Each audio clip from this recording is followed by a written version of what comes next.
اما بعد فاعوذ باللہ من الشیطان الرجیم بسم اللہ الرحمن الرحیم یریدون لیطفئوا نور اللہ بافواہہم واللہ متم نورہ ولو کرہ الکافرون۔ صدق اللہ العلی العظیم۔ محترم جناب فاروق نعمت اللہ صاحب، شہاب الدین صاحب، لیاقت آباد کے میرے بہت ہی قابل احترام بزرگوں، نوجوان دوستوں، اور میں آپ سے بس یہ کہہ سکتا ہوں کہ ان محبتوں کا بدلہ تو اللہ ہی آپ کو دے گا، اس لیے کہ ہماری آپ کا جو تعلق ہے اس میں کوئی ذاتی مفاد نہیں ہے، کوئی ہمارے لیے میرا آپ سے کوئی شاید یہاں کے رہنے والوں سے براہ راست کوئی رشتہ داری بھی نہ ہو۔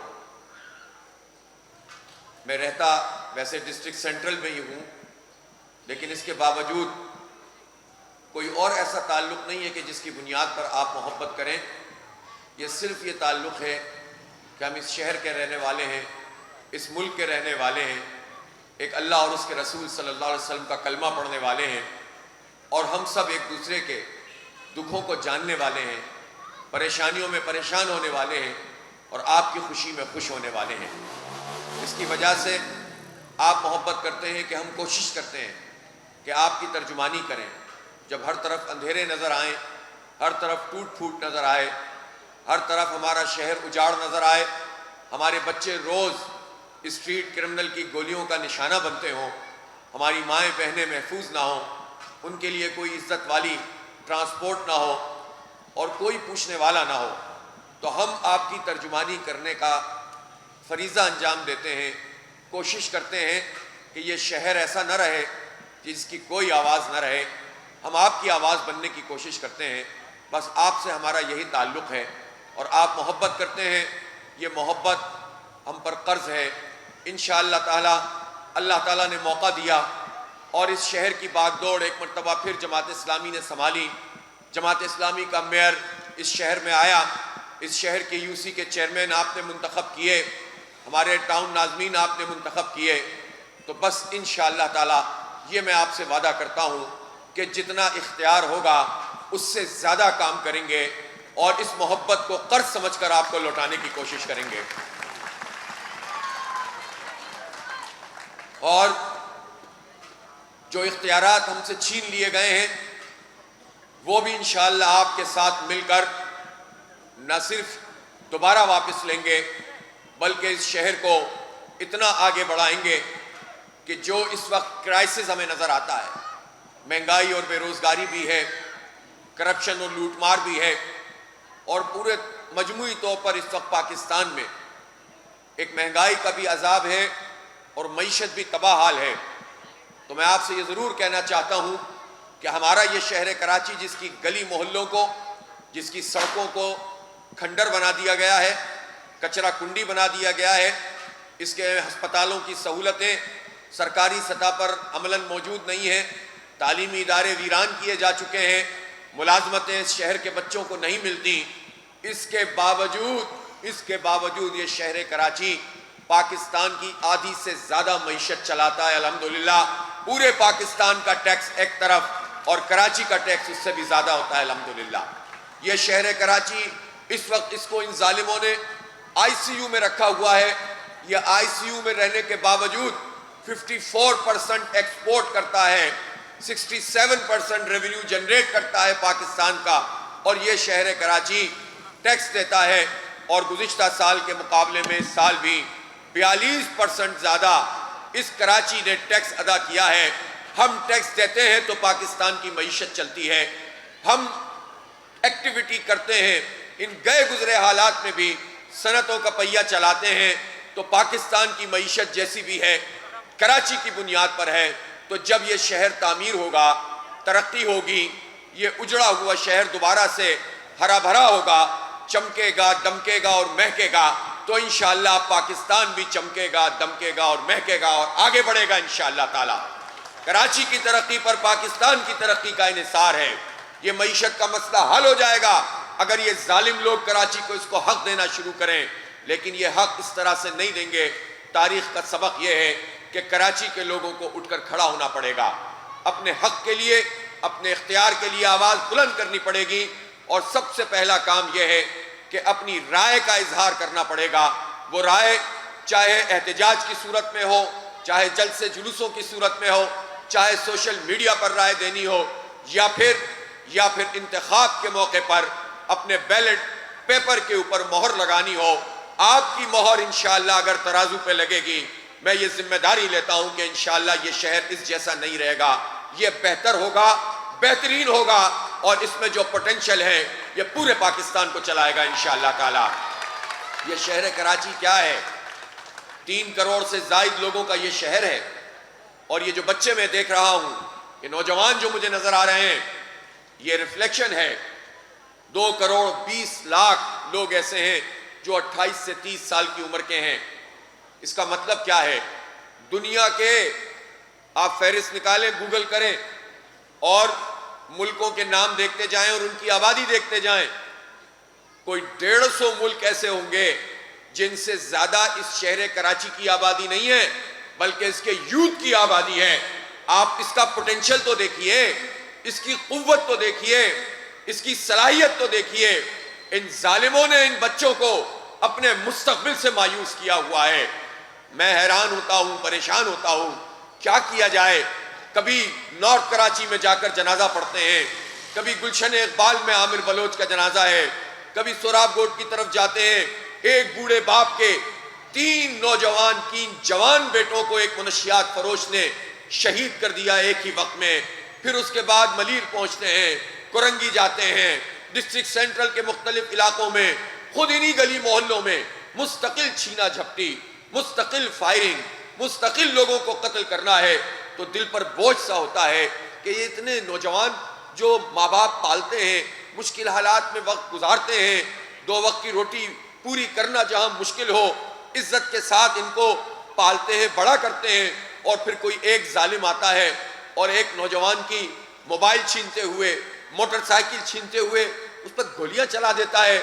این ای ڈی یونیورسٹی کا وہ نوجوان میری آنکھوں میں گھومتا ہے کہ جو 3rd ایئر کا طالب علم ابھی 2 ہفتہ پہلے این ای ڈی کے گیٹ کے سامنے دن کی روشنی میں اس ظالم نے آ کر اس سے موبائل چھیننے کی کوشش کی اور ذراتی مزاحمت پر اس کو قتل کر دیا۔ اسی طرح ابھی نارتھ کراچی میں 12:15 بجے رات کو وہ اپنے گھر پہ پہنچا ہے، اقرا یونیورسٹی کا طالب علم، اور اپنی ڈگری اس کی مکمل ہونے کو ہے، ساتھ میں اس نے بھی اپنے گھر کو چلانے کے لیے فوٹوگرافی وغیرہ کرنا شروع کی کہ اس کے نتیجے میں کچھ ارننگ شروع ہو جائے گی۔ یہ بچے ذمہ دار بچہ تھا، نوجوان تھا، رات 12:15 بجے اپنے گھر کے دروازے پر کھڑا ہوا ہے، اور ظالم آ گئے، اس سے موبائل بھی چھینا، کیمرہ بھی چھینا، پیسے بھی چھینے، اور 4 گولیاں بھی مار دی، اور وہ شہید ہو گیا۔ اس کا جنازہ بھی ہم نے پڑھا۔ اور میں پوچھتا ہوں کہ ان نوجوانوں نے کیا جرم کیا ہے کہ چن چن کر ان کو قتل کر رہے ہو؟ کوئی پوچھنے والا نہیں ہے۔ جو پولیس کے چیف صاحب ہیں، انہوں نے تو یہ لوگوں کو پیغام دے دیا کہ دیکھو ڈاکوؤں کے سامنے مزاحمت نہ کرنا، وہ بڑی تیاری سے آتے ہیں۔ میں پوچھنا چاہتا ہوں پولیس چیف صاحب، آپ مجھے بتائیے، اگر ایک ماں اپنے بچے سے یہ کہے نا کہ تم مزاحمت نہ کرنا، بات سمجھ میں آتی ہے کہ جگر گوشہ ایک موبائل پہ قربان نہیں کر سکتے، ایک موٹر سائیکل کے اوپر اس جوان کو قربان نہیں کر سکتے۔ باپ کہے تو بات سمجھ میں آتی ہے، بڑا بھائی کہے تو بات سمجھ میں آتی ہے، بیٹی اپنے باپ سے کہے کہ بابا ڈکیت آئیں تو آپ موبائل دے دیجیے گا، اپنی جان مت دیجیے گا، بات سمجھ میں آتی ہے۔ لیکن جن کی ذمہ داری ہمیں تحفظ دینا ہے، جن کی ذمہ داری ڈکیتوں کو پکڑنا ہے، جن کی ذمہ داری یہ ہے کہ ہماری ماؤں بہنوں کی حفاظت کریں، وہ ذمہ دار اپنی ذمہ داری تو پوری نہ کریں، ڈکیتوں کو تو کھلا چھوڑیں، پکڑے جائیں تو چھوڑ دیے جائیں، پروسیکیوشن یہ پراپر نہ کریں، اور ہمیں یہ مشورہ دیں کہ ڈکیتوں کی مزاحمت نہ کرو۔ تو پولیس چیف صاحب، میں آپ سے کہنا چاہتا ہوں کہ آپ اگر اپنی ذمہ داری پوری نہیں کریں گے تو پھر ہم آپ کی مزاحمت کریں گے، پھر ہم آپ سے پوچھیں گے کہ یہ پیسے جو ہم دیتے ہیں، ان ٹیکسوں سے جو پولیس کا نظام چلتا ہے، اس میں یہ کرپشن کیوں ہے، اس میں یہ لوٹ مار کیوں ہے، اس میں منشیات کے اڈے کیوں چل رہے ہیں؟ تم سڑکیں نہیں دو، تعلیم نہیں دو، روزگار نہیں دو ان بچوں کو، لیکن ڈرگز تم دیتے ہو، طرح طرح کے نشے موجود ہیں تعلیمی اداروں میں، ان بچوں کے جسموں میں زہر اتارا جا رہا ہے. میں اس ذمہ داری سے کہتا ہوں, ایک پولیٹیکل ورکر کی حیثیت سے بھی, ایک شہری کی حیثیت سے بھی, اس شہر کے ایک بیٹے کی حیثیت سے بھی میں جانتا ہوں اس بات کو, کوئی منشیات کا اڈا 3 سے 4 دن سے زیادہ تھانے اور پولیس کی مرضی کے بغیر, اجازت کے بغیر نہیں چل سکتا. اگر وہ چل رہا ہے تو اس میں تھانہ ملوث ہے. اگر تھانہ کا SHO اچھا ہے, وہ اگر کچھ کرنا چاہتا ہے تو وہ مجبور ہے, اس لیے کہ اوپر اس کو پیسے پہنچانے ہوتے ہیں. میں جس بوڑھے باپ کی بات کر رہا تھا, جس کے 3 بیٹوں کو ایک ہی وقت میں جوان بیٹوں کو قتل کر دیا گیا, اس باپ نے مجھے بتایا کہ مسئلہ کیا تھا. مسئلہ یہ تھا کہ ایک جگہ ان کے بیٹے چوکیداری کا کام کرتا تھا, اس کا بیٹا, اور اس کے بھائی بھی اس کے ساتھ موجود تھے. تھوڑا سا آگے جا کر ایک منشیات کا اڈا چلتا تھا. تو جب وہ اس کے علاقے میں, اس بوڑھے باپ کے بیٹے کے علاقے میں جب آ کر اس نے اپنے یہ ڈرگز کو بیچنا شروع کیا, نشہ آور چیزوں کو بیچنا شروع کیا, تو اس نے کہا کہ تم یہ کام نہیں کرو, تمہیں کرنا ہے تم اپنے علاقے میں جاؤ, میرے اس چوکیداری کے حدود میں تم لوگوں کو یہ چرس اور یہ ہیروئن اور یہ آئس اور اس طرح کی شرابیں یہ نہ پہنچاؤ. تو مجھے اس بوڑھے باپ نے بتایا کہ جو لوگ وہاں موجود تھے انہوں نے بتایا کہ اس نے کہا کہ جب میں SSP آفس کو پیسے دیتا ہوں, جب میں تھانے کو پیسے دیتا ہوں, ان کو کوئی اعتراض نہیں ہے, تو تجھے کیا اعتراض ہے؟ جب اس نے مزاحمت کی تو اس نے اس کو گولی مار دی. دوسرا بھائی آیا, اس کو بھی گولی مار دی. تیسرا بھائی آیا, اس کو بھی گولی مار دی. اس باپ کا, اس ماں کا اس وقت کیا حال ہوگا کہ جو منشیات فروش اتنے دھڑلے سے ہمارے بچوں کے جسموں میں زہر اتار رہے ہوں اور پولیس ان کی سرپرستی کر رہی ہو. اور یہ مسئلہ صرف پولیس تک کا بھی نہیں ہے, یہ سارا حساب کتاب سندھ حکومت تک جاتا ہے. میں پوچھنا چاہتا ہوں, کل بلاول بھٹو زرداری صاحب یہ فرما رہے تھے کہ 15 جنوری کو الیکشن ہوگا, اور ہم نے جو خدمت کی ہے کراچی کی اور جو ہم نے پرفارمنس دکھائی ہے, اس کے نتیجے میں جیالہ میئر بنے گا. وہ تو جو بھی بنے گا, میں پوچھنا چاہتا ہوں بلاول صاحب, یہ خدمت کی آپ نے ہماری, 15 سال سے مسلسل آپ کا اقتدار ہے, آپ کی حکومت ہے, اور اس طرح سے آپ ہمارے بچوں کو اس طرح ان کے رحم و کرم پہ آپ نے چھوڑا ہوا ہے, کوئی ارینجمنٹ نہیں ہے. ایک اور بات بھی پوچھنا چاہتا ہوں, پولیس اپنی ذمہ داری اگر ادا نہیں کر رہی, اس کی کالی بھیڑیں اگر پورا کرپشن کا یہ نظام چلا رہی ہیں, ایک بات ضرور سمجھ لیں, ہر ادارے میں اچھے لوگ بھی موجود ہیں, لیکن جب برے لوگ غالب ہوتے ہیں, حکومتوں کی سرپرستی ہوتی ہے, کرپشن کا نظام چلتا ہے, تو اچھے لوگ بھی کوئی کام نہیں کر پاتے ہیں. یہی حال اس وقت پولیس کا ہے. لیکن میرا سوال رینجرز سے بھی ہے, رینجرز اس شہر میں کیا کر رہی ہے؟ بچے ہمارے قتل ہو رہے ہیں, منشیات کے اڈے چل رہے ہیں. جب ہم آپ سے پوچھتے ہیں تو آپ یہ کہتے ہیں ہمارے پاس اختیار نہیں ہے. میں رینجرز کے DG صاحب سے پوچھنا چاہتا ہوں, کون سا اختیار آپ کو چاہیے؟ کیا صوبائی حکومت میں کوئی اتنا دم موجود ہے کہ آپ اختیار مانگیں اور مراد علی شاہ آپ کو اختیار نہ دے؟ ممکن نہیں ہے. اس لیے اگر آپ کے پاس اختیار نہیں ہے تو اس کا مطلب ہے کہ آپ اختیار مانگ نہیں رہے ہیں. اختیار بھی آپ کا ہے, بجٹ بھی آپ پہ خرچ کریں گے, سب کچھ دینے کے لیے تیار ہیں, دے ہی رہے طویل عرصے سے. ہمارا یہ مسئلہ نہیں ہے کہ ہم یہ جانیں کہ یہ پولیس کی جورسڈکشن ہے یا رینجرز کی جورسڈکشن ہے. ہم یہ جانتے ہیں کہ ہمارے بچے کو گولی ماری جا رہی ہے, ہم یہ جانتے ہیں کہ ہماری بیٹی, بہن اور ماں محفوظ نہیں ہے. تو اس لیے DG رینجر صاحب, آپ کا مسئلہ یہ نہیں ہے کہ آپ کا اختیار کیا ہے, آپ کی ذمہ داری ہے کہ آپ امن قائم کریں, ہمارے بچوں کی حفاظت کریں. ورنہ کہہ دیں کہ نہیں کر سکتے, اپنی حفاظت انشاءاللہ خود کریں گے, گلی محلوں میں کریں گے. پھر مت کہنا کہ بیریئر کیوں لگائے ہیں, پھر مت کہنا کہ آبادیوں میں ہماری موبائلیں نہیں جا سکتی. اس لیے جب آپ ہمیں تحفظ نہیں دے سکتے تو میں آپ کو کہنا چاہتا ہوں کہ یہ تحفظ انشاءاللہ ہم خود کریں گے, اور پھر انشاءاللہ امن بھی قائم کر کے دکھائیں گے. اس لیے اب یہ وقت گزر گیا جب ہم اسی طرح سے اپنے بچوں کو, ان کی جوانیوں کو لٹاتے رہیں. 2 کروڑ 20 لاکھ نوجوان ایسے ہم سمندر میں نہیں پھینک سکتے, قاتلوں کے رحم و کرم پہ نہیں چھوڑ سکتے. ہم ان نوجوانوں کو سب کو ملک سے باہر بھی نہیں بھیج سکتے.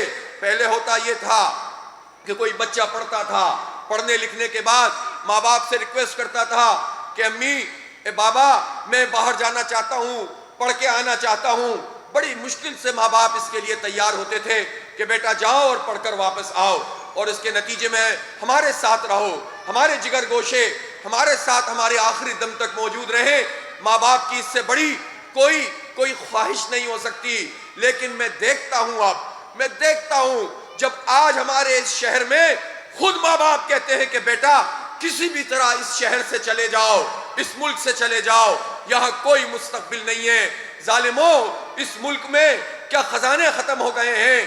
کیا اس ملک میں پانی نہیں ہے؟ کیا اس ملک میں زرخیز زمین نہیں ہے؟ کیا یہاں پر سونے کے ذخائر نہیں ہیں، تانبے کے ذخائر نہیں ہیں، پیٹرول نہیں ہے، گیس نہیں ہے؟ سب کچھ تو موجود ہے، ماربل بھی ہے، ہر چیز موجود ہے، اور پھر جوان موجود ہیں، اسکل موجود ہے، پوٹینشل موجود ہے، اتنی بڑی یوتھ موجود ہے۔ پھر کیوں ان ظالموں نے ہمیں مایوس کیا ہوا ہے؟ اس لیے کہ 75 سال میں ایک ہی ٹولہ ہے جو اقتدار پر قابض ہے، صرف پارٹیوں کے نام اور لیڈروں کے نام بدلتے رہتے ہیں، حکمران طبقہ نہیں بدلتا۔ لیاقت کے باشعور لوگوں، اس بات کو سمجھنے کی کوشش کرو کہ ہمارے ملک کا نظام جن لوگوں کے ہاتھ میں ہے وہ جاگیردارانہ نظام کے ذریعے، وڈیرا شاہی کے نظام کے ذریعے ہمارے سروں پر مسلط ہیں۔ یہ جاگیرداری نظام کیا ہے؟ یہ نظام یہ ہے کہ جب انگریز یہاں پر آیا تھا اور چند ہزار فوجوں کی بنیاد پر پورے بر صغیر پر اس نے حکومت کی تھی، تو انگریز نے یہاں راجواڑے بنائے تھے، یہاں انگریزوں کے خلاف جد و جہد کرنے والوں کے خلاف انہوں نے زمینیں الاٹ کی تھیں، اور لوگوں کو کسی کو چودھری، کسی کو خان، کسی کو وڈیرا بنایا تھا، کسی کو مخدوم بنایا تھا، اور ان لوگوں کے ذریعے سے وہ مقامی آبادی پر رول کیا کرتے تھے۔ وہی وڈیرے، وہی جاگیردار، انہی کے خاندان ہیں جو پاکستان بننے کے بعد بھی، انگریز کے یہاں سے جانے کے بعد بھی آج بھی اسمبلی میں موجود ہیں۔ وہی 400-500 خاندان، انہی کا بیٹا، انہی کا بھائی، انہی کی بیٹی، سب اس اسمبلی میں موجود ہوتے ہیں۔ کوئی کتنا بڑا دعویٰ کرے کہ میں انقلاب لایا ہوں، میں تبدیلی لایا ہوں، میں عوامی رائے سے آیا ہوں، الیکٹیبل کے سہارے آتے ہیں، طاقتور لوگوں کے سہارے آتے ہیں۔ ان جاگیرداروں کے تحت چھوٹے جاگیردار ہوتے ہیں، چھوٹے وڈیرے ہوتے ہیں۔ یہ وڈیرے اپنے گاؤں میں مالک اور مختار ہوتے ہیں، اور اچھے برے تو ہر جگہ ہوتے ہیں، ذاتی طور پر ذاتی حیثیت میں اچھے لوگ بھی ہوتے ہیں، لیکن مائنڈ سیٹ وہ ہوتا ہے کہ ہم حاکم ہیں، یہ سب ہمارے غلام ہیں، اور ان غلاموں کی کوئی زندگی نہیں ہوتی۔ یہ سب اکٹھ کر کے الیکٹیبل منتخب ہو کر اسمبلیوں میں پہنچتے ہیں، یہ ہماری قسمت کا فیصلہ کرتے ہیں، یہ طے کرتے ہیں کہ ہمیں پانی کتنا ملے گا، ہمیں بجلی کتنی ملے گی، ہمیں روزگار کتنا ملے گا، اور خود ان کی اور ہمیں تعلیم کتنی ملے گی۔ 326 ارب روپے کا اس صوبہ سندھ کا صرف تعلیم کا بجٹ ہے۔ 49,000 اسکول اس صوبہ سندھ میں موجود ہیں۔ تم کراچی کو تو خیر کیا دو گے، یہاں سے تو تم لوٹنا چاہتے ہو، اس کو تو صرف نچوڑتے ہو۔ تم نے اندرون سندھ میں کیا لال لگا دیے؟ تم نے وہاں جو 45,000 اسکول ہیں ان کا کیا حشر کیا ہے؟ ان سب کو تم نے ویران کیا۔ لیکن جاگیرداروں کے بیٹے، انہی وڈیروں کے بیٹے پاکستان میں بھی کروڑوں روپے والے تعلیمی اداروں میں پڑھتے ہیں اور باہر سے پڑھ کر آتے ہیں۔ وہ بظاہر پڑھے لکھے ہوتے ہیں، دماغ وڈیرا شاہی والا ہوتا ہے، تعصب ان کے دل و دماغ میں اترا ہوا ہوتا ہے۔ آقا اپنے آپ کو سمجھتے ہیں، اور ہمارے جوانوں کی، ہمارے بوڑھوں کی، ہمارے ماؤں بہنوں کی قسمت کا فیصلہ اس جعلی پارلیمنٹ میں بیٹھ کر کرتے ہیں۔ ہمارا اختیار ہم سے چھینتے ہیں، ہماری نمائندگی ہم سے چھینتے ہیں، ہمارے وسائل ہم سے چھینتے ہیں۔ اور ہم کیا لوگ ہیں؟ ہم وہ لوگ ہیں جنہیں یہ بے وقوف بنا کر سندھی مہاجر میں تقسیم کرتے ہیں، پنجابی پختون میں تقسیم کرتے ہیں۔ میں ایک سمجھتا ہے پنجابی ہمارا دشمن، مہاجر ہمارا دشمن، سندھی ہمارا دشمن، بلوچ ہمارا دشمن، ہم دشمنیاں کرتے رہتے ہیں۔ یہ سب کو اپنی حکومت میں شامل کر لیتے ہیں۔ مجھے بتائیے 35 سال تک جس پارٹی کو، جن لوگوں کو آپ نے اپنے ووٹوں سے، اپنے نوٹوں سے، اپنی سپورٹ سے، اپنے جوانوں کے خون سے پالا پوسا، انہوں نے آپ کے نام پر سیاست کی، لیکن ہمارا یہ لیاقت آباد کا، یہ اورنگی ٹاؤن کا، یہ لانڈی کورنگی کا، یہ نارتھ ننگل آباد نئی کراچی کا، یہ ناظم آباد اور پاپوش کا، یہ پورے شہر کا مینڈیٹ آپ کے ووٹوں سے منتخب ہونے والے زرداری کی چوکھٹ پہ رہ کر بیچتے رہے ہیں، ہمیں فروخت کرتے رہے ہیں، اور ایک مرتبہ پھر یہ ہمارا مینڈیٹ بیچنے جا رہے ہیں، فروخت کرنے جا رہے ہیں۔ یہ سوداگری قبول نہیں ہے، اب تم ہمیں مزید بے وقوف نہیں بنا سکتے۔ ایک طرف تم یہ کہو کہ ہم مہاجروں کی پارٹی، ایک کہے ہم سندھیوں کی پارٹی، دونوں مل کر حکومت کریں، ہم بے وقوف بنتے رہیں، یہ نہیں چلے گا۔ اس لیے جاگیرداری نظام، انگریزوں کے غلاموں کا یہ نظام ہے، پھر ان جاگیرداروں کے ساتھ ساتھ بیوروکریسی کا نظام ہے، یہ ڈی سی، یہ ایس سی کا سسٹم، یہ کمشنری کا نظام، یہ وہ سارے بیوروکریٹ ہیں جن کو آج بھی انگریزوں کا بنایا ہوا سسٹم پڑھایا جاتا ہے۔ انگریز بڑا یار تھا، اپنی بیوروکریسی کو سمجھاتا ہے کہ تم جب بیوروکریٹ بنتے ہو اور تم جب اقتدار سنبھالتے ہو اور اس کی ریاست کو سنبھالتے ہو تو تم خادم ہو، قوم حاکم ہے۔ وہ اپنی جمہوریت اپنے لوگوں کو یہ سمجھاتے ہیں، لیکن ہمارے بیوروکریٹ کے دماغ میں یہ بات ڈالتے ہیں کہ تم حاکم ہو، 22 کروڑ کیڑے مکوڑے ہیں، اور حاکم اپنے غلاموں کے ساتھ جو سلوک کرتے ہیں، یہ بیوروکریٹ ہمارے ساتھ یہ سلوک کرتے ہیں۔ میں پھر کہنا چاہتا ہوں اچھے برے لوگ ہر جگہ موجود ہوتے ہیں، میں تو سسٹم کی بات کر رہا ہوں۔ یہ بیوروکریسی کا نظام، یہ اسٹیبلشمنٹ کا نظام، ضرور میں یہ کہنا چاہوں گا، پاکستان پہ 33 سال براہ راست فوج کے جرنیلوں نے ڈکٹیٹر بن کر حکومت کی ہے، اور بقیہ جو سال گزرے ہیں وہ بھی ان کی مرضی کے بغیر حکومتیں نہیں ہوتی ہیں، انہی کی آشیرواد لے کر یہ جاگیردار اور وڈیرے اور یہ الیکٹیبل اقتدار میں آتے ہیں۔ اس لیے ذمہ داری نہ سیاستدان جرنیلوں پہ ڈال سکتے ہیں، نہ جرنیل سیاستدانوں پہ ڈال سکتے ہیں۔ جس نے اقتدار کے مزے لیے ہیں، جو اقتدار کو انجوائے کرتا ہے، وہ سب ذمہ دار ہیں، چاہے جرنیل ہو، چاہے بیوروکریٹ ہو، چاہے جاگیردار اور وڈیرے ہوں، اور ان کے ناموں سے سیاستدان نام نہاد سیاستدان ہیں۔ کیسے سیاستدان ہیں؟ کیسے جمہوری لوگ ہیں؟ پارٹیوں میں جمہوریت نہیں ہے، پارٹیوں میں جمہوریت نہیں ہے۔ پیپلز پارٹی اپنے آپ کو جمہوریت کی چیمپئن پارٹی کہتی ہے۔ مجھے بتائیے، جمہوریت کی چیمپئن پارٹی میں کون سا الیکشن ہوتا ہے؟ وصیت پہ پارٹی چل رہی ہے، بی بی شہید ہو گئی، ایک وصیت نکل آئی، زرداری صاحب نے سب کو دکھایا، چیئرمین بن گئے، اور کو چیئرمین بلاول زرداری کو بنایا، شناختی کارڈ میں بلاول کا نام بلاول بھٹو زرداری رکھ کر وہ کو چیئرمین ہو گئے۔ اور پھر اس کے بعد کیا ہے؟ اس کے بعد یہ ہے کہ باپ کے بعد بیٹی، بیٹی کے بعد شوہر، پھر ان کا بیٹا، پھر ان کے بیٹے، ابھی جو بختاور کے یہاں بھی اولاد ہوئی ہے، یہ ان کی جمہوریت ہے۔ وہ اولاد جو ابھی 4 دن پہلے ہوئی ہے، وہ آقا ہے، 50 سال کام کرنے والا پیپلز پارٹی کا پولیٹیکل ورکر، وہ غلام ہے، وہ آقا ہے۔ یہ تمہاری جمہوریت ہے، اس جمہوریت پر تم پارٹیاں چلا رہے ہو، اور پھر کہتے ہو کہ ہم عوام کی پارٹیاں ہیں۔ تم جمہوریت کی نرسری، لوکل باڈیز کے الیکشن ہوتے ہیں، بلدیاتی انتخابات ہوتے ہیں، جمہوریت کی نرسری تعلیمی ادارے ہوتے ہیں جہاں طلبہ یونین کے انتخاب کا موقع طالب علموں کو دیا جاتا ہے۔ مجھے بتاؤ، سن 70 سے اب تک پیپلز پارٹی 52 سال میں کم از کم 30 سال اقتدار میں رہی ہے، 15 سال سے براہ راست اقتدار میں ہے، نہ بلدیاتی الیکشن کراتے ہیں، نہ طلبہ یونین کے الیکشن کراتے ہیں، نہ اپنی پارٹی میں الیکشن کراتے ہیں۔ کون سی جمہوریت؟ کہاں کی ڈیموکریسی؟ کہاں کے عوام؟ اس لیے یہ مائنڈ سیٹ ان کا آمرانہ ہے، اور اس آمرانہ مائنڈ سیٹ سے پورے صوبے کے عوام کو یرغمال بنا کر رکھا ہوا ہے۔ اسی طرح آپ نون لیگ میں چلے جائیں، ایک کے بعد دوسرا، دوسرے کے بعد تیسرا، خاندان کی حاکمیت ہے، خاندان ہے، بڑا بھائی وزیر اعظم، چھوٹا بھائی وزیر اعلیٰ، چھوٹا بھائی وزیر اعلیٰ، اس کا بیٹا وزیر اعظم، چھوٹا بھائی اس کا بیٹا وزیر اعلیٰ، اور پارٹی لیڈر بھی وہی ہیں، پارٹی کی پوری کمانڈ بھی انہی کی ہے، ان کے خاندان کے پیدا ہونے والے بچے وہ آقا ہیں، اور نون لیگ کا بڑے سے بڑا احسن اقبال بھی غلام ہے، غلام ہی رہے گا، کبھی سربراہ نہیں بن سکے گا، اس لیے کہ خاندان کی نظام پہ چلتے ہیں۔ اس لیے میں پوچھنا چاہتا ہوں، یہ پی ٹی آئی میں کون سی جمہوریت ہے؟ انہوں نے کہا تھا کہ ہم تو اپنی پارٹی میں الیکشن کرائیں گے. ایک الیکشن کرائے, طبیعت صاف ہو گئی. جسٹس وجی کی رپورٹ موجود ہے, صرف اسی رپورٹ پر عمل ہو جائے تو پارٹی کو ہی بند کرنا پڑ جائے. اس کے بعد الیکشن پارٹی میں کیوں نہیں کراتے؟ کیوں نہیں جمہوریت کو پروان چڑھاتے؟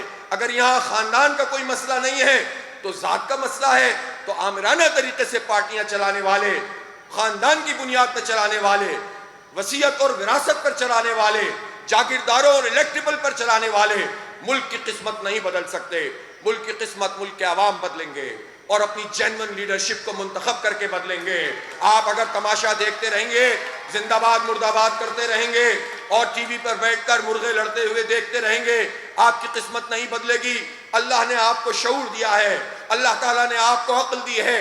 آپ دیکھیے کون آپ کے ساتھ کھڑا ہوتا ہے, کس کی پارٹی میں جمہوریت ہے. ذمہ داری سے کہتا ہوں, جماعت اسلامی جیسی جمہوری پارٹی مجھے پاکستان میں ہی نہیں, پاکستان کے باہر سے بھی لا کر دکھا دیجئے. جس تسلسل سے اس میں انتخابات ہوتے ہیں, ہر طرح کی باڈی وہ منتخب ادارے ہوتے ہیں اور فیصلے اس طرح سے جماعت کرتی ہے. مجھے آپ بتائیے کہ جماعت اسلامی اس میں کتنے لوگ ہیں جو مال بناتے ہیں؟ بیٹھے ہیں فاروق نعمت اللہ, بیٹھے ہیں شہاب الدین, بیٹھے ہیں ہمارے کونسلر, یہ حافظ ارشاد بھی کونسلر تھے نعمت اللہ خان صاحب کے زمانے میں. مجھے بتائیں, ڈاکٹر پرویز محمود ہوں, مظفر ہاشمی ہوں, نعمت اللہ خان ہوں, عبدالستار افغانی ہوں, پروفیسر عثمان رمز ہوں, ظفر اقبال ہوں, کس نے پیسہ بنایا؟ کسی نے پیسہ نہیں بنایا. اپنا کاروبار تباہ کیا, اپنی ملازمتیں چھوڑی, آپ کی خدمت کی, آپ کو آگے بڑھایا, خود کو پیچھے ہٹایا. کوئی ایک پارٹی ایسی دکھا دو جس نے یہ کام اس شہر میں کیا ہو, اس ملک میں کیا ہو.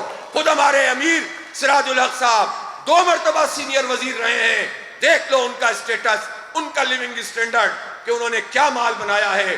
دیانتدار لوگ بھی موجود ہوں, جمہوری لوگ بھی موجود ہوں, پڑھے لکھے لوگ بھی موجود ہوں, شہر کو چلانے کی صلاحیت رکھنے والے بھی موجود ہوں, اور پھر بھی ہم زندہ باد مرد آباد میں جائیں, سندھی مہاجر بن جائیں, آپس میں لڑنے لگ جائیں, ہواؤں کے پیچھے چلنے لگیں, نعروں کے کثیر بن جائیں, شخصیات کو اپنا ماڈل بنا لیں, تو کبھی آپ کے حالات نہیں بدلیں گے. آپ کو آج نہیں تو کل, کل نہیں تو پرسوں پورے پاکستان کے لوگوں کو جماعت اسلامی کا ساتھ دینا پڑے گا اگر آپ قسمت بدلنا چاہتے ہیں اور حالات کو بدلنا چاہتے ہیں. میں تو اپنے شہر کراچی کی بات کرتا ہوں.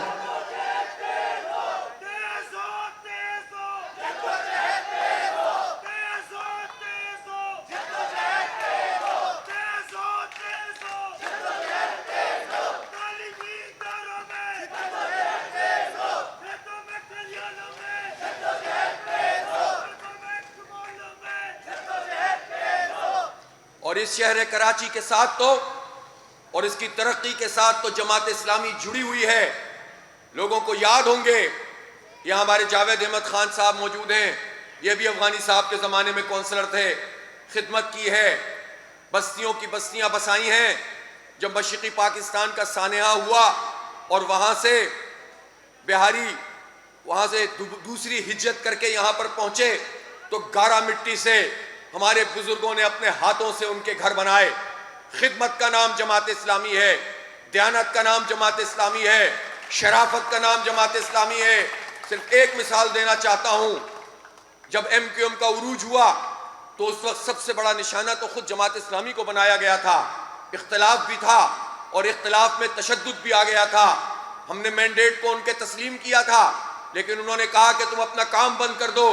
ہم نے الحمدللہ کام بند نہیں کیا, سینے کھول دیے, گولیاں کھائیں, لیکن جد و جہد کو جاری رکھا. جو ہمیں مٹانا چاہتے تھے آج اپنی بقا کی جنگ لڑ رہے ہیں. الحمدللہ. وَتُعِزُّ مَن تَشَاءُ وَتُذِلُّ مَن تَشَاءُ بِيَدِكَ الْخَيْرُ إِنَّكَ عَلَى كُلِّ شَيْءٍ قَدِيرٌ. ہم یہاں لیاقت آباد کے چوکوں اور چوراہوں پر عوام کے ساتھ موجود ہیں. اس لیے, لیکن اس کے باوجود جب 92 کا آپریشن ہوا تو اس آپریشن میں یہ ضرور ہوا کہ کچھ تو دہشت گرد تھے, لیکن ان دہشت گردوں کی آڑ میں عوام کو بھی تنگ کیا جاتا تھا, لوگوں کو لائن میں بٹھا دیا جاتا تھا اور ان کی قمیضیں ان کے منہ پر باندھ دی جاتی تھیں اور نوجوانوں کو ڈال جیلوں میں بھرا جاتا تھا. ساری مخالفت کے باوجود, سارے تشدد کو سہنے کے باوجود ہم نے حق بات کی. پروفیسر عبدالغفور احمد, سید منور حسن ریکارڈ پر موجود ہیں, انہوں نے کہا کہ یہ آپریشن مسئلے کا حل نہیں ہے, جو مجرم ہے اس کو پکڑو، آبادیوں کو اس طرح سے برباد مت کرو، اس سے فوج اور عوام کے درمیان نفرت پیدا ہوگی۔ ہماری بات اس وقت کسی نے نہیں سنی، بعد میں یہی ہوا اس شہر میں۔ لیکن میں یہ کہنا چاہتا ہوں، ہم نے سیاست کی ہے تو شرافت کی سیاست کی ہے، حق اور انصاف کی سیاست کی ہے، کسی سیاسی دشمنی کی بنیاد پر نفرت نہیں سکھائی ہے، بلکہ اصولی بات کی ہے۔ بہت سے لوگوں نے کہا کہ اگر یہ مر رہے ہیں تو مرنے دو، ہم نے کہا کہ نہیں ہے، تو اسی شہر کے نوجوان، اسی شہر کے بچے جن کو اپنے گھروں میں رکھ سکتے تھے اپنے گھروں میں رکھا، جن کو لاہور بھیج سکتے تھے لاہور بھیجا، جن کو قبائل میں بھیج سکتے تھے انہیں قبائل میں بھیجا۔ جانتے ہوں گے ان کے وہ پرانے لوگ کہ اس برے وقت میں کوئی ان کے ساتھ نہیں آیا تھا، جماعت اسلامی نے ان کو سپورٹ کیا تھا۔ اس لیے ہم حق اور انصاف کی بنیاد پر چلنے والے لوگ ہیں۔ ہم نے خدمت کی ہے، ہم نے دیکھ بھال کی ہے۔ کورونا میں جب سب بند ہو گیا تھا، ہم گلی گلی محلے محلے، خطرہ تو ہمیں بھی تھا، پوری دنیا میں تھا کہ لوگ مر رہے ہیں، یہ ایسا جرثومہ ہے، ہلاک کر رہا ہے، تو ہمارے پاس تو کوئی ریسرچ نہیں تھی کہ ہم کہتے کہ نہیں مر رہے، لیکن ہم نے جان ہتھیلی پر رکھی اور لوگوں کی خدمت کی، لوگوں کے دروازے پہ جا کر راشن دیے، لوگوں کو اسپتالوں میں جا کر کٹ فراہم کی، ڈاکٹروں کے ساتھ ان کے ساتھ جو ہے وہ ان کو تمام چیزیں ایکوپمنٹ فراہم کیے، مریضوں کی دیکھ بھال کی۔ ابھی فلڈ میں انٹیریئر سندھ جس پر کلیم پیپلز پارٹی کا ہے، وہ ڈبونے والے بھی وہی ہیں اور پھر ان کی امداد کھانے والے بھی وہی ہیں، لیکن خدمت کرنے والی جماعت اسلامی ہے، خدمت کرنے والی جماعت اسلامی ہے، ان کی دیکھ بھال کرنے والی جماعت اسلامی ہے، ان کے گھر بنانے والی جماعت اسلامی ہے، ان کے مویشی دینے والی جماعت اسلامی ہے، ان کو بیج دینے والی جماعت اسلامی ہے۔ ان غریبوں کے لیے بھی ہم ہی کام کر رہے ہیں۔ اس لیے ہم نہ رنگ دیکھتے ہیں، نہ نسل دیکھتے ہیں، نہ زبان دیکھتے ہیں، نہ مسلک دیکھتے ہیں، ہم حق اور انصاف پر لوگوں کی خدمت کرتے ہیں۔ اس لیے میں بجا طور سے آپ سے یہ کہنا چاہتا ہوں کہ آپ ایک مرتبہ اپنے دلوں کو کھولیں، جماعت اسلامی کے ساتھ چلنا شروع کریں۔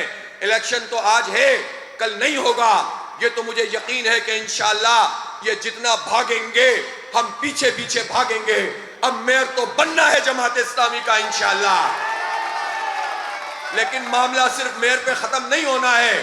اب اس ساتھ کو مضبوط کر لیں، یہ ہاتھوں میں ہاتھ ڈال لیں، ایک دوسرے سے قریب آ جائیں، سب کو ساتھ لے کر چلنے کی صلاحیت بھی الحمدللہ جماعت اسلامی کی ہے۔ ہم تو تمام لسانی اکائیوں کو بھی ساتھ لے کر چل سکتے ہیں اور تمام سیاسی اکائیوں کو بھی ساتھ لے کر چل سکتے ہیں، لیکن ہم اس وقت گڑبڑ گٹھالا نہیں بنانا چاہتے، اس وقت ہم لوگوں کو کنفیوز نہیں کرنا چاہتے۔ جنہوں نے 35 سال لوٹا ہو ان کے ساتھ بیٹھ کر ہم آپ کو کنفیوز نہیں کرنا چاہتے۔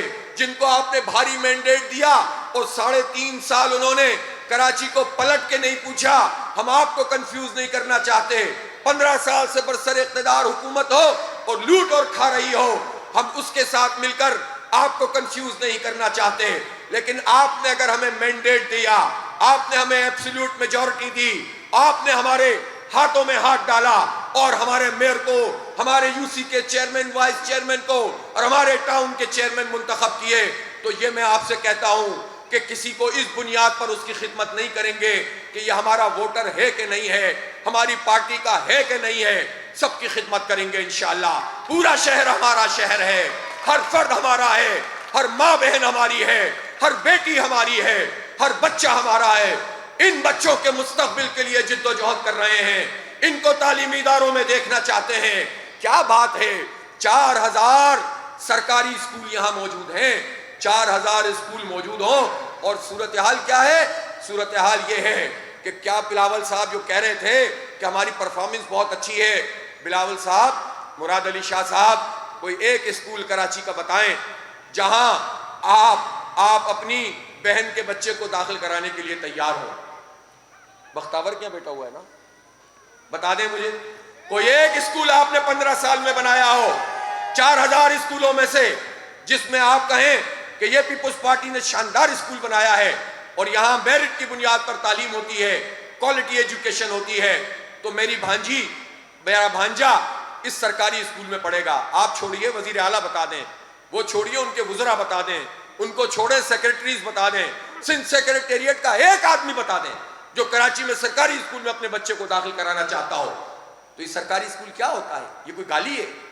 یہ کوئی ایسی چیز ہے کہ جس کی بنیاد پر آپ کہیں کہ نہیں نہیں یہ کوئی اچھوت ہے؟ او بھائی ہمارے ٹیکسوں کا پیسہ ہے. آپ موبائل کارڈ پر پیسے دیتے ہیں تو بجٹ بنتا ہے, آپ پیٹرول پہ پیسے دیتے ہیں تو بجٹ بنتا ہے, آپ صابن پر ٹیکس دیتے ہیں تو بجٹ بنتا ہے, آپ موٹر وہیکل ٹیکس دیتے ہیں تو سندھ حکومت کا بجٹ بنتا ہے. آپ کے پیسوں سے ہماری آبادیوں میں اسکول موجود ہوں اور وہاں ایجوکیشن نہ ہوتی ہو اور ہم اپنا بچہ نہ پڑھا سکتے ہوں, اس سے زیادہ بدقسمت قوم کون سی ہو سکتی ہے؟ تو اس لیے ان اسکولوں کو اپ گریڈ کرنا ہمارا حق ہے. خیرات نہیں مانگ رہے, حق مانگ رہے ہیں. حق مانگ رہے ہیں کہ ہمیں تعلیم چاہیے اپنے بچوں کے لیے. یہ میں آپ سے کہتا ہوں, جماعت اسلامی کے ایم سی کے 800 اسکول ہیں. یہ جماعت اسلامی کے پاس آئیں گے تو ابھی بھی ہم جماعت اسلامی کے تحت عثمان پبلک اسکول تو چلا رہے ہیں نا. نام سنا ہے کسی نے عثمان پبلک اسکول کا؟ چلاتے ہیں, کامیابی سے چلاتے ہیں. ارقم پبلک اسکول چلا رہے ہیں, گرین فلیگ اسکول چلا رہے ہیں, تجربہ رکھتے ہیں. خود ہمارے فاروق بھائی ایک اپنا اسکول کامیابی سے چلا رہے ہیں, تجربہ رکھتے ہیں پڑھانے کا, سمجھانے کا, کوالٹی ایجوکیشن دینے کا. ہماری مجبوری ہے, ہمیں فیس لینی پڑتی ہے, چل نہیں سکتا نظام. لیکن سرکار کا پیسہ جب موجود ہوگا تو ان سرکاری اداروں کو انشاءاللہ اللہ تعالیٰ مدد کرے گا. ہماری نیت صاف ہے, ہم جانتے ہیں کہ ہم کرنا چاہتے ہیں, اللہ مدد کرے گا. 3 سے 4 سال میں ان 800 اسکولوں کو اپ گریڈ کریں گے. اس میں سے سینکڑوں اسکول ماڈل اسکول بنیں گے. صرف غریب کا بچہ نہیں, middle class, upper middle class کے لوگ بھی چاہیں گے کہ انہی سرکاری اسکولوں میں پڑھائیں. یہاں تعلیم بھی اچھی ہوتی ہے, تربیت بھی اچھی ہوتی ہے. کریں گے انشاءاللہ تعالی. ہم ہی کر سکتے ہیں, یہ نہیں کر سکتے. جن کو کرپشن کرنی ہو وہ نہیں کر سکتے, جنہیں لوگوں کو جاہل بنانا ہو وہ نہیں کر سکتے, جنہیں لوٹنا ہو وہ نہیں کر سکتے. ہم کریں گے انشاءاللہ تعالی. اور یہ تو جب کریں گے تو کریں گے. ابھی تو ہم 2 دن کے بعد انشاءاللہ آئی ٹی کے اسکالرشپ کا کورس شروع کرنے جا رہے ہیں. آپ نے دیکھا تھا بنو قابل پروگرام, پہلے ہمارے بچوں کا ٹیسٹ ہوا, پھر بچیوں کا ٹیسٹ ہوا. 1 لاکھ سے زیادہ رجسٹریشن تھی, پھر اس میں سے کامیاب ہوئے, اور کامیاب ہونے کے بعد ان کے انٹرویوز لڑکوں کے مکمل. کل سے ہماری بچیوں کے انٹرویوز شروع ہو رہے ہیں, اور اسی مہینے میں, اسی جنوری میں انشاءاللہ 10,000 بچے اور بچیوں کا کورس شروع کرنے جا رہے ہیں انشاءاللہ تعالی. 10,000 بچے اور بچیوں کا پڑھائیں گے. ان کو کوئی جاہل نہیں رکھے گا. ان کو شارٹ کورسز ہیں 4 سے 6 مہینے کے, اور ساتھ ساتھ ان کی جاب کا ارینجمنٹ بھی کر رہے ہیں. ہماری بیٹیاں اگر فری لانسنگ کرنا چاہیں, گھر بیٹھے یہ کام کر سکتی ہیں, مناسب جاب ملے گی. ہم ان اسٹریٹ کرمنل کے حوالے اپنے بچوں کو نہیں ہونے دیں گے. تو جب ہم یہ پروجیکٹ چلا سکتے ہیں, اسکول چلا سکتے ہیں, الخدمت کے ہسپتال چلا سکتے ہیں, تو یہ سرکار کی ڈسپنسریاں کیوں نہیں چلا سکتے ہیں؟ جماعت اسلامی ہی چلا سکتی ہے. آپ ہمارے ہاتھوں میں ہاتھ ڈالیں, انشاءاللہ آپ کو ہمارے ہی وسائل سے اور ٹیکسوں سے چلنے والے یہ ادارے انشاءاللہ ہمارے لیے ہوں گے. کیوں ہم پرائیویٹ ہیلتھ کی طرف جائیں جب سرکار کی فیسلٹی موجود ہے؟ اس لیے یہ کوئی انہونی بات نہیں ہے, پہلے بھی کیا تھا, اب بھی کریں گے انشاءاللہ تعالی. میں بات کو مختصر کر رہا ہوں اور آپ سے یہ عرض کرنے جا رہا ہوں کہ 15 جنوری کو الیکشن ہے. ترازو ہمارا نشان ہے. آپ لوگ کہتے ہیں حافظ صاحب ہم آپ کو میئر بنانا چاہتے ہیں, آپ مجھے میئر بنانا چاہتے ہیں, آپ جماعت اسلامی کا میئر دیکھنا چاہتے ہیں, تو قانون میں اس کا ایک راستہ ہے, اور وہ یہ ہے کہ آپ 15 جنوری کو نکلیں اور ترازو نشان پر مہر لگائیں. یہاں کینڈیڈیٹ سب موجود ہیں, لیکن آپ کا نشان ترازو ہے. آپ 1 ووٹ دیں گے چیئرمین وائس چیئرمین کو, ایک ہی ووٹ چاہیے, ایک کونسلر کا, صرف 2 ووٹ کاسٹ کرنے ہیں آپ کو. جو وائس چیئرمین ہوگا وہ ٹاؤن کا چیئرمین منتخب کرے گا. جو چیئرمین ہوگا, 1 ووٹ ہے آپ کا, تو آپ اپنا چیئرمین بھی منتخب کر رہے ہیں, اور آپ ٹاؤن کا چیئرمین بھی منتخب کر رہے ہیں, آپ شہر کا میئر بھی منتخب کر رہے ہیں. تو آپ کے ووٹ میں وہ طاقت ہے جو کراچی کی تقدیر بدل سکتی ہے. چاہیں تو بدل دیں اور چاہیں تو اسی طرح لوگوں کو چھوڑ دیں. تو آپ جائیں, اور آپ کا تعلق کسی بھی جماعت سے ہو, کسی بھی جماعت سے ہو, آپ پسند کریں اپنے لیڈر کو. میں آپ سے کہتا ہوں دل پر ہاتھ رکھیں اور سوچیں کہ کیا ان پارٹیوں میں جو اس وقت پاکستان کے سینیریو میں بڑی پارٹیاں ہیں, ان کا کیا ٹریک ریکارڈ ہے کراچی کے حوالے سے؟ کیا ان کی پارٹی کا اگر میئر آئے گا تو کراچی کے حالات بدلیں گے؟ اگر جیالہ میئر آ گیا تو کیا ہوگا؟ کیا ہوگا؟ کیا ہوگی؟ تو وہ تو پہلے ہی کر رہے ہیں. ٹھیک ہے، چلے میں آپ سے کہتا ہوں پی ٹی آئی بہت پاپولر ہے، خان صاحب بھی بہت پاپولر ہیں، اور ہم کسی کو نہیں کہتے کہ آپ اپنے لیڈر کو پسند نہیں کریں، لیکن پی ٹی آئی کو پسند کرنے والے، عمران خان صاحب کو پسند کرنے والے، ان کے فالوور مجھے بتائیں کراچی میں پی ٹی آئی کا میئر کون بنے گا؟ اگر میئر بنے گا تو کراچی کی خدمت کریں گے یا سوشل میڈیا پہ کراچی کو فتح کرتے رہیں گے؟ بتائیے مجھے کیا کریں گے؟ کیا کراچی کی قسمت بدل سکتے ہیں؟ پوت کے پاؤں، بڑے بتائیں گے، یہ پوت کے پاؤں پالنے میں نظر آ جاتے ہیں۔ بھائی 3.5 سال میں ہم نے دیکھ لیا، آپ کو بھاری مینڈیٹ کراچی والوں نے دیا، لیکن آپ نے پلٹ کے نہیں دیکھا، نہ K4 منصوبے کو آپ نے پراپر طریقے سے کیا، نہ گرین لائن پوری کی، کوٹا سسٹم میں غیر معینہ مدت کے لیے پی ٹی آئی اور ایم کیو ایم نے مل کر اضافہ کیا، آبادی ہماری نون لیگ نے غلط کاؤنٹ کی اور نوٹیفائی عمران خان اور ایم کیو ایم نے کیا۔ اب یہ کس بنیاد پر کہتے ہیں ایم کیو ایم والے کہ ہم مل جائیں گے تو خدمت کریں گے؟ بہت دیکھ لیا ہے ہم نے آپ کو، آپ مل جائیں جتنے چاہیں مل جائیں، 0 جمع 0 جمع 0 تو برابر کس کے ہوتا ہے؟ تو بس یہی ہوگا، آپ اپنا شوق پورا کریں، آپ بچھڑ گئے تھے آپ پھر مل جائیں، لیکن آپ کا ایجنڈا اگر کراچی ہوتا تو لوگ خوش ہو جاتے۔ آپ کا ایجنڈا کبھی کراچی نہیں رہا، آپ نے ہمارے مینڈیٹ کو وڈیروں کے ہاتھوں بیچا ہے، آپ نے ہماری گنتی کو بیچا، آپ نے کوٹا سسٹم کو بڑھایا، آپ نے کوئی پروجیکٹ مکمل نہیں کروایا، آپ نے ملازمتیں نہیں دلوائیں، آپ کلی طور پر ناکام ہو گئے۔ ابھی کہتے ہیں حلقہ بندیاں صحیح نہیں ہیں، اختیار نہیں ملا۔ پوچھنا چاہتا ہوں جب رجیم چینج ہو رہی تھی اور سب بہادر آباد کے چکر لگا رہے تھے تو اس وقت آپ یہ کہتے زرداری صاحب اسمبلی کا اجلاس بلائیے، ڈیلیمیٹیشن دوبارہ کیجئے اور سارے اختیارات بلدیاتی حکومت کو دے دیجئے، ہم آپ کو ووٹ دیں گے۔ آپ نے تو اتنی عجلت دکھائی کہ سب کچھ ان کو دے دیا اور کراچی کے لیے کچھ بھی نہیں مانگا۔ اب بھی آپ صرف وزارتیں پکڑ رہے ہیں، گورنرشپ پکڑ رہے ہیں، اور کیسا المیہ ہے کہ ایم کیو ایم کہہ رہی ہے کہ انتخاب نہیں ہونا چاہیے۔ یہ خوف زدہ لوگوں کی نفسیات ہے۔ جماعت اسلامی کہہ رہی ہے انتخاب ہونا چاہیے، ہمیں حق ملنا چاہیے، اس شہر کو میئر چاہیے، اس شہر کو اپنے نمائندے چاہیے۔ اس لیے آپ ہماری تحریک کا حصہ بنیں۔ آپ کو دعوت دے رہا ہوں، 8 جنوری کو ہم باغ جناح میں جلسہ کرنا چاہتے تھے، وہاں تعمیراتی کام کی وجہ سے وہ جو پورا راستہ کھدا ہوا ہے اس کی وجہ سے وہاں حالت نہیں ہے۔ ہم نے شارع قائدین کا فیصلہ کیا ہے۔ شارع قائدین ایک بہت چوڑی سڑک ہے، بہت لمبی سڑک ہے، لیکن اس میں ہم عمومی جلسہ عام نہیں کر رہے بلکہ ہم اعلان کراچی کرنے جا رہے ہیں۔ اعلان کراچی یہ کوئی عام جلسہ عام نہیں ہے، جلسے تو ہم بہت کرتے ہیں، جلسہ تو یہاں بھی ہو رہا ہے۔ انشاءاللہ تعالیٰ یہ لیاقت آباد کا گیم چینجر جلسہ ہوگا، انشاءاللہ تعالیٰ گیم چینجر جلسہ ہوگا۔ لیکن جو ہم شارع قائدین پہ کرنے جا رہے ہیں وہ اعلان کراچی کیا ہے؟ اس میں ہم مطالبات نہیں کریں گے صرف، وہ تو ہم کرتے ہی ہیں، ہمارے علاوہ کرتا کون ہے؟ اس میں ہم صرف یہ نہیں کہیں گے یہ ہونا چاہیے، یہ ہونا چاہیے، اور صرف یہ بھی نہیں بتائیں گے کہ ہم میئر بن کے یا اس بلدیہ کو سنبھال کے کیا کریں گے، وہ بھی بتا دیں گے آپ کو۔ لیکن اصل میں آپ کو ایک ایجنڈا دینا چاہتا ہوں، وہاں پر اپنے لائے عمل کا اعلان کرنا چاہتا ہوں، اور وہ بات ہے جو میں نے شروع میں عرض کی تھی کہ اگر تم ہمیں تحفظ نہیں دو گے تو اپنا تحفظ کیسے کرنا ہے اس کا اعلان کروں گا انشاءاللہ تعالی۔